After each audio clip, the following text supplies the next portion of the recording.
Ah, de la honte, de la culpabilité, d'accord? C'est pas très agréable, hein, tout ça. Bon, qu'est-ce qu'on va pouvoir en faire?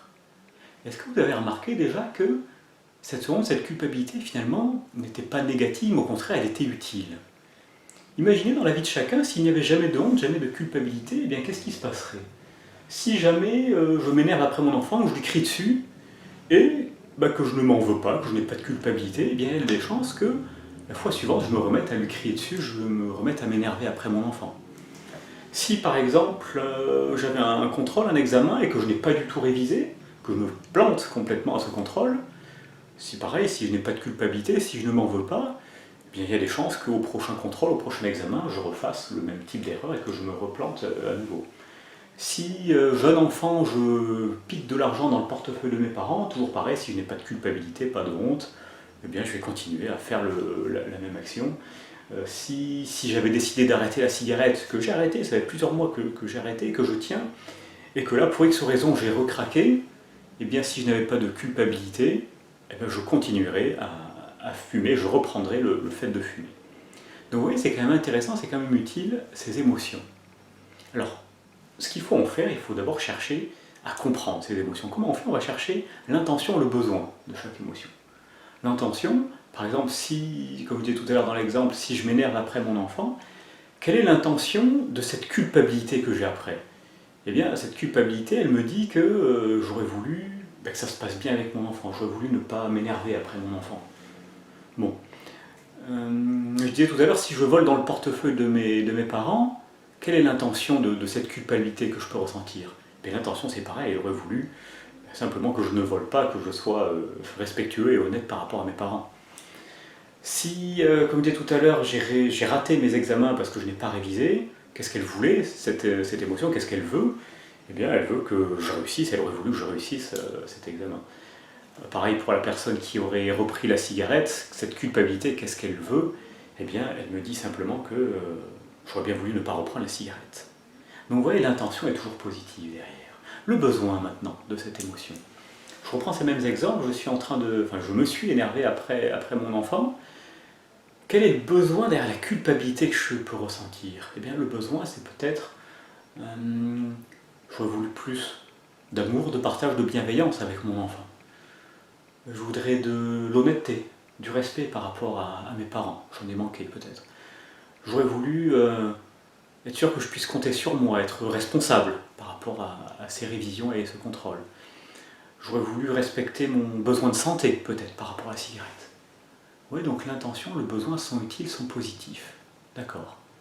Bon, l'autre chose, c'est d'aller chercher la même chose, l'intention et le besoin, sur l'action que l'on a eue. Par exemple, au moment où je suis en train de m'énerver sur mon enfant, pourquoi je me suis énervé? Eh bien, peut-être qu'à ce moment-là, j'avais envie, j'avais besoin d'être écouté, d'être entendu. Peut-être que je m'inquiétais pour mon enfant, j'avais peut-être peur qu'il soit mal élevé, qu'il prenne des mauvais comportements, et je n'ai pas su m'exprimer correctement, mais en tout cas, c'était cette intention. Peut-être également que j'étais très fatigué après une semaine de travail très difficile, que j'étais à bout, et peut-être que j'avais simplement besoin de me reposer, besoin de prendre du temps pour moi. Vous voyez, donc l'intention, le besoin, encore une fois, elle était utile, elle était positive. De la même façon, au moment où je suis en train de voler de l'argent dans le portefeuille de mes parents, quelle était l'intention, quel était le besoin? Eh bien, peut-être que j'avais, je ne sais pas, besoin de certain argent, alors je ne sais pas pourquoi, mais il y avait un besoin certainement, si on l'a pris. L'intention peut-être, il y avait une intention d'utiliser cet argent pour se faire plaisir, je ne sais pas de quelle façon, peut-être de le donner, de le prêter, je ne sais pas. Si je n'ai pas révisé pour mes examens, il y avait une intention, certainement aussi, ça devait être... peut-être j'avais plus envie à ce moment-là de passer du temps avec mes amis, j'avais un besoin peut-être de réconfort, de soutien, de partage avec mes amis et non pas de réviser. Donc il y avait des besoins, des intentions qui étaient positives à ce moment-là et je peux les comprendre. Au moment où j'ai repris la cigarette, eh ben oui, je comprends également que c'était un moment très difficile parce que c'était une période stressante dans ma vie, donc je me sentais pas très très bien et le fait de reprendre cette cigarette m'apportait, je croyais en tout cas à ce moment-là, un petit quelque chose de positif, un petit plaisir, même s'il était que ponctuel, mais en tout cas un plaisir, parce que je me sentais pas bien à ce moment-là.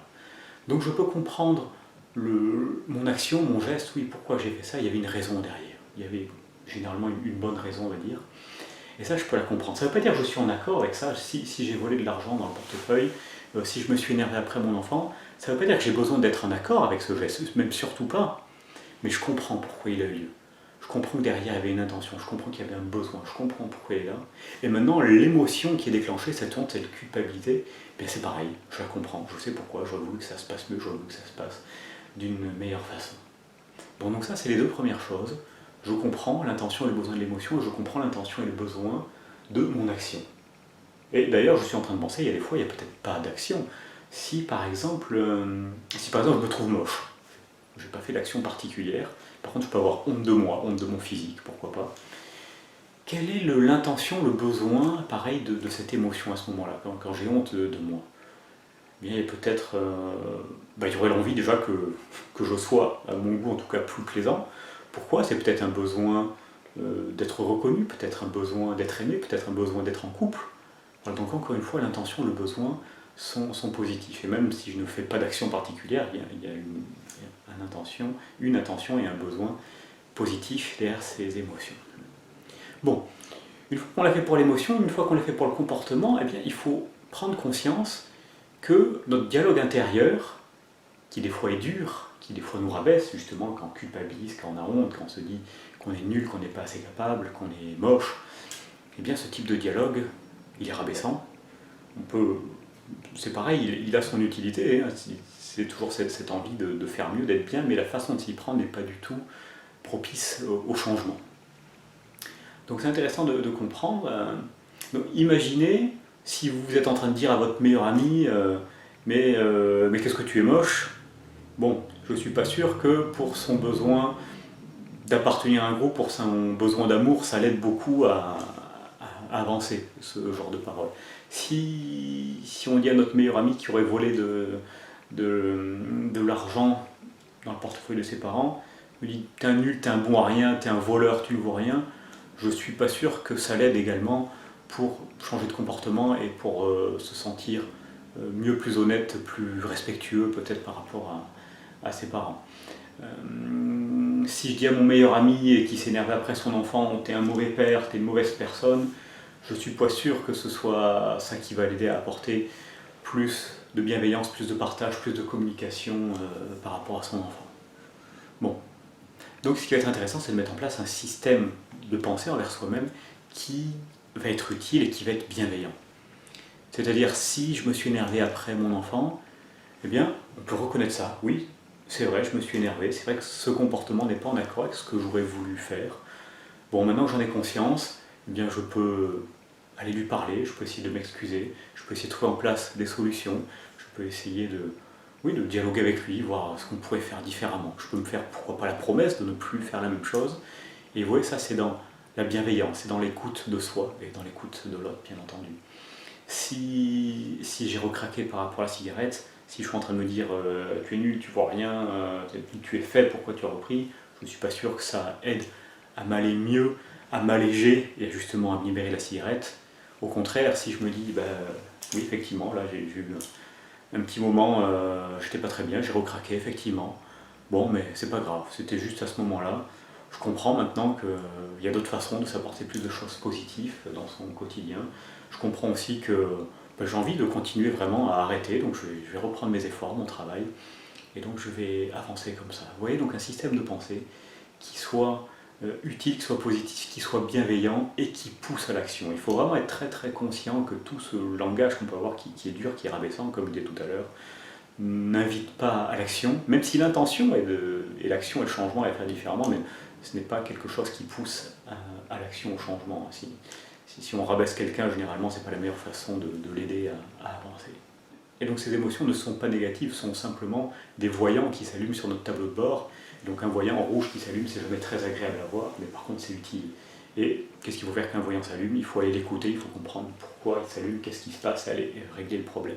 C'est la même chose avec nos émotions, même si elles sont un peu désagréables, avec nos comportements. Il faut aller les comprendre, voir ce qui s'est passé, et installer ce système de pensée qui va être propice à de l'action, à du changement, à quelque chose à une amélioration positive dans notre vie.